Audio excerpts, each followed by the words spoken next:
fog rolled in like a sinister, living entity, creeping silently through the small coastal town of Harbor's End. Residents went about their daily lives, unaware of the impending doom lurking just beyond their vision. The fog brought with it an oppressive sense of foreboding, as though the very eye. David Matheson, a mild-mannered high school science teacher, lived in Harbor's End with his wife, Sarah, and their 10-year-old son, Tommy. On that fateful day, David was grading papers in his home office when a knock on the door startled him. It was Ollie, his neighbor from across the street. "Dave, you've got to see this," Ollie said, his face pale and eyes wide with terror.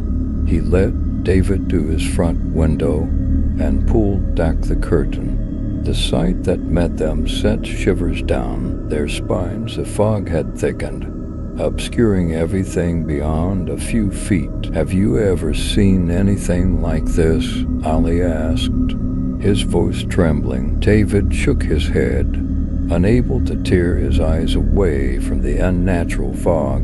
"I've never seen anything like it. It's like something out of a horror movie." Their conversation was interrupted by a distant, otherworldly scream. Both men exchanged worried glances. It was a sound they couldn't quite place, and it filled them with a sense of unease. Meanwhile, Sarah and Tommy had been watching from the living room, and Sarah called out, "What's going on, David? Is everything okay?" David hesitated, then replied, "We're not sure, honey. Stay inside, and we'll figure it out." The strange occurrences were not limited to their street. Reports of bizarre phenomena began flooding the local news. Radio broadcasts detailed how animals were behaving erratically, fleeing the fog as if it were a monstrous predator. Panic spread through the town like wildfire, and people began to barricade themselves in their homes, fearing the unknown. As the sun dipped below the horizon, the fog thickened further, swallowing the town in darkness. David and Ollie gathered with other neighbors who'd sought refuge in Ollie's living room.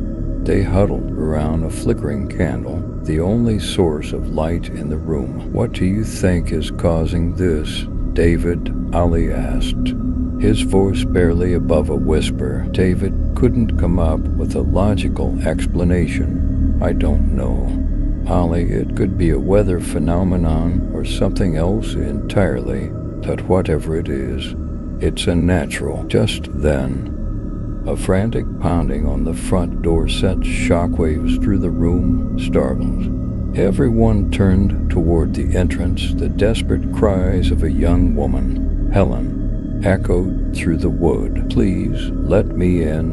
You have to help me," she pleaded, her voice trembling with fear. David rushed to open the door, and Helen stumbled inside, her clothes soaked with the thick, damp fog. Her eyes were wild with terror, and her breathing was ragged. "Thank you," she gasped. "It's out there. It took my husband, and I barely got away." "What's out there?" David asked, his heart pounding. Helen's voice quivered as she described an unimaginable horror.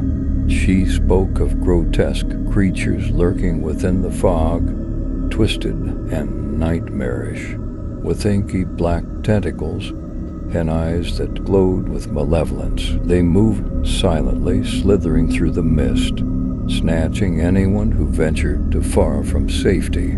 Her husband had been one of their unfortunate victims. The room fell into a terrified silence as her words sank in. They were trapped in a nightmare, and the creatures were just beyond their door. They quickly reinforced the barricades, leaving only a small peephole to monitor the fog outside. Hours turned into days. As the group of survivors huddled together in Ollie's house, the fog showed no sign of dissipating.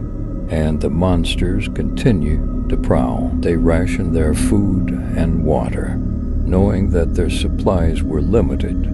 Fear and paranoia festered among them as they debated their next move. As days turned into weeks, hope dwindled. They listened to the maddening chorus of distant screams and the eerie calls of the creatures in the fog. The survivors became gaunt and sleep-deprived, their minds fraying at the edges. David's wife, Sarah, sat with Tommy in a corner, her eyes haunted.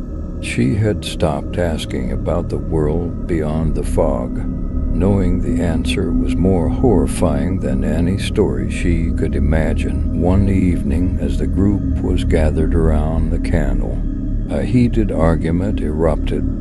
Some believed they should attempt to leave and find help, while others insisted on staying barricaded.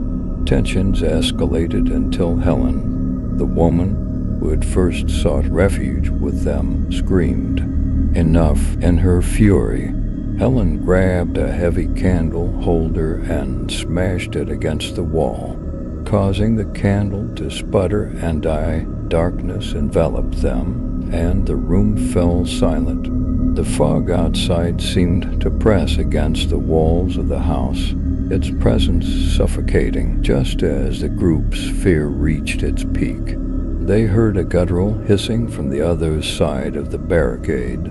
The creatures were there, inches from the door, their grotesque shapes visible through the peephole.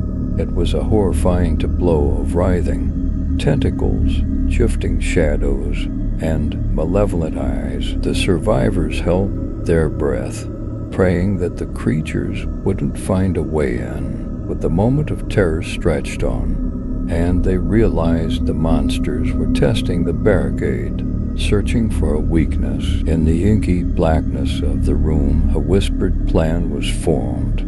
They needed to escape while the creatures were momentarily distracted. Ollie, David, and a few others quietly dismantled the barricade, and as they did, Helen let out a terrified scream. The creatures outside lunged at the sound, their tentacles groping for a way inside. The survivors rushed to the back door, throwing it open and running into the fog.